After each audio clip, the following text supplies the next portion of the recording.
Would you think it's an idea to focus on Japan? Because Sure. that's what I really would like to do. Yeah, we can do that.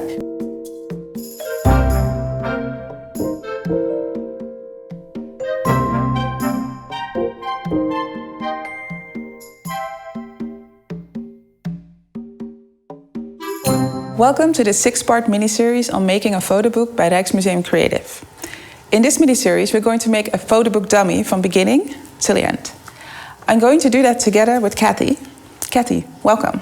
Thank you. So you brought a big staple of photographs today, a sea of memories. That's the whole problem. When I'm traveling, which I really like, I take so many pictures, and all the pictures represent a memory or a beautiful place or something. So when I make a photo book, I really want to put all of them inside. Okay, well, I can help you with that today. We're going to make a photo book dummy, which is a sketch version of the digital version that you're going to do later. We're going to make a physical sketch dummy. And the benefit of starting with a physical dummy is that you have a better overview and a different process than when you start digitally right away. It's also more fun to do because we're going to cut and we're going to paste and we're going to make something beautiful. For this sketch dummy, we're going to use an A4 format, which means if we open it up, we have an A3 format. So we have a lot of space to work with.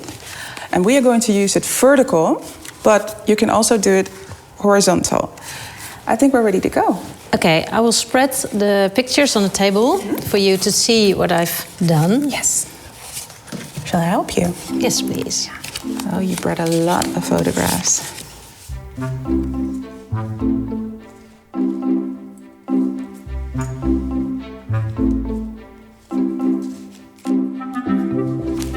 I'm going to give you a little task. We're going to look for stories first. So could you pick 6 photographs that connect in some sort of way, that have the same story? Just focus on color or maybe shape. Okay, and you mean not taken on the same place or same day, but just...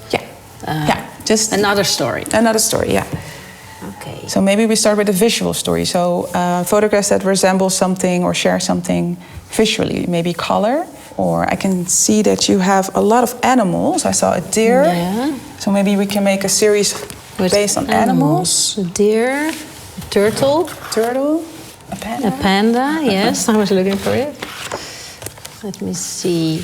But you mean living animals? Oh, the koi fish? Yes. Yeah, it's a whale. It's a whale. So this is one storyline. We don't have to use it, but it all has the same focus, animals. We're going to pick 2 more stories. Then we will pick portraits. Portraits, yeah. Select 6 portraits. Group portraits or... Yeah, exactly. Maybe this one. This one, yes. This one.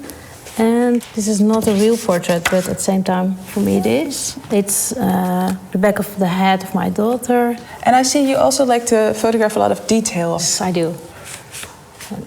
This one.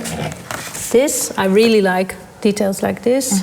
And another detail, a lion on top of a temple. So now we have a little bit insight of visual stories that we can make. Would you think it's an idea to focus on Japan? So I can make an album of Japan, because that's what I really would like to do. Yeah, we can do that. So let's select everything from the trip Japan, and then we're gonna narrow it down. Okay. So the first thing we're going to do is eliminate photographs. Let's start with 10 photographs that you do not want to be part of the series. Okay, it's a selection. 10 of them. Taking this one out, it was a nice view from the river in Kyoto, but it could be anywhere. So it doesn't really say Japan. No. Okay. It's difficult, because you you want to keep it all. Yeah, I want to keep it all. Oh yeah, this one, because they're better ones. It's a little bit too dark, yeah. Yeah. Okay. Maybe pick now 10 that you definitely want in your photo book. Okay, that's easier. So these are pictures I really would like to keep. So you can put the pictures you definitely want in the middle. Yeah. Nice temple, the deer. This is the same temple, and here are my daughters. They're walking there, so that's sleeping in Japanese beds, kimonos. These two pictures, they are very similar to each other. You can clearly see it's the same day, it's the same spot. Should I use them both, or should I take one out? You can use them both.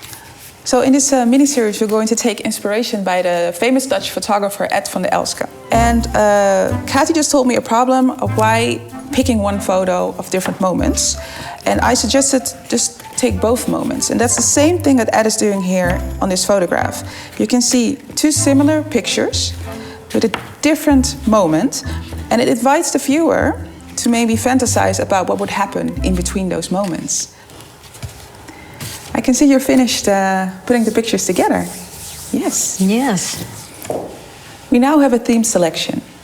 And in the next episode, we're going to narrow it down and focus on the question, what makes a good photograph?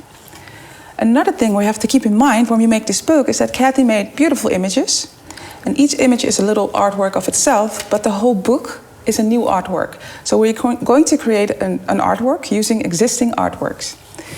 Also, we're going to explore what we have with photographs by cutting or maybe enlarging photographs.